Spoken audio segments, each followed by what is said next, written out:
sa aking iniidolong punong lungsod ng Davao. Magandang tanghali po. Una-una, gaano ho karampat ang smuggling sa inyong lugar, Ginoong? By the looks of it, actually before this crop up actually, pumutok to dahil nga sa itong kay Keminares request.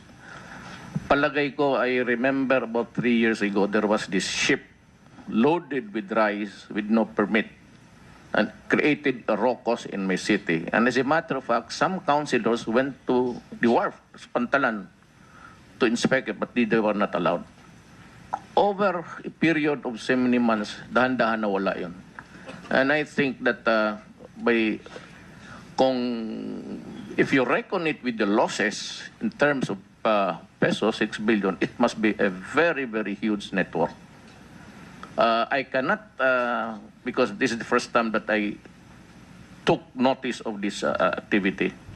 For a fact that I was requested, kaso makialam ako because I said there is a request coming from a legitimate authority about finances, that is Keminares. But all those sa BIRs. Yeah. But we're only talking about rice smuggling. What about the other products? Malaki Do you ho have yun, any information sir. about it, Mr. Mayor? Di masyado ako. I know lahat, kotse, everything. Lumulusot yan. Whether or not dues are paid, that's, I cannot, Davao alone, malaki yan. It's being talked openly. So ngayon, Mayor, ngayon na meron hong request galing kay BIR Commissioner Kim Henares tungkol sa rice smuggling, are you going to be at the forefront in fighting or curbing smuggling in your city? Sinabi ko nga sabi ko, wag ninyong gawin yan dito, ever again. Alright. Kasi mapapasama ako. Baka sabihin ng mga tao, bakit ang Davao, malakas pala. Yan ang ginagawa ng mayor doon. Ang tao, hindi kasi nila alam na the local government units do not have any power at all over national agencies. At makakialam ka doon, you're always a suspect that si Mayor Duterte pumasok dito, baka may nilalakad na shipment. I avoid it like a plague. Ayaw ko kasing mamisconstrue ng mga tao yung ginagawa ko. Thank you, Mayor. Mayor, huling katanungan lang. Kanina ay pinakikinggan ko po yung inyong opening statement. At you were mentioning about the the national officials or officials per se.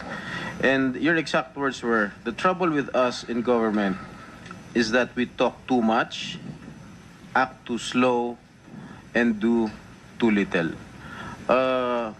Sino ho ba ang pinatutungkulan nyo dito? Well, I'm addressing myself to all law enforcement agencies. So, Customs, NBI, Justice Department. Mabagal ho ba gumalaw ang customs sa Ginong Mayor? Customs, pag gusto nilang mabagal ang laro, mabagal talaga yan. If they want it slowly done, then Kaya nila. it's a question of money. Kung gusto nilang mabilis, pwede nilang bilisan. Money again. Bakit ho nyo nasabi na bakit nyo nasabi pera? Pera-pera lang. Opo. Ganun talaga eh. That's the reality. I have asked so many persons, but they want it sobrosa. Ibig sabihin may binibigay. I have a list of persons here, but the lawyer in me says that the standard of fair play, since I do not have any proof, but I have the names. So any law enforcement agency who might be interested, I'm not empowered to do an investigation. But if they want, I can supply them. But nakialam ako sa Port of Davao. I never went beyond the boundaries of the city. Kung ano ang, kasi ayaw ko makialam. Since you have already identified by yourself si Mr. Bangayan as Mr. David Tan, is he still allowed to enter your city? Look, ang sinabi ko ganito. Ayaw ko simula ngayon sa lahat na may bababa dito na smuggled goods. Sabi ko, babarilin ko kayo.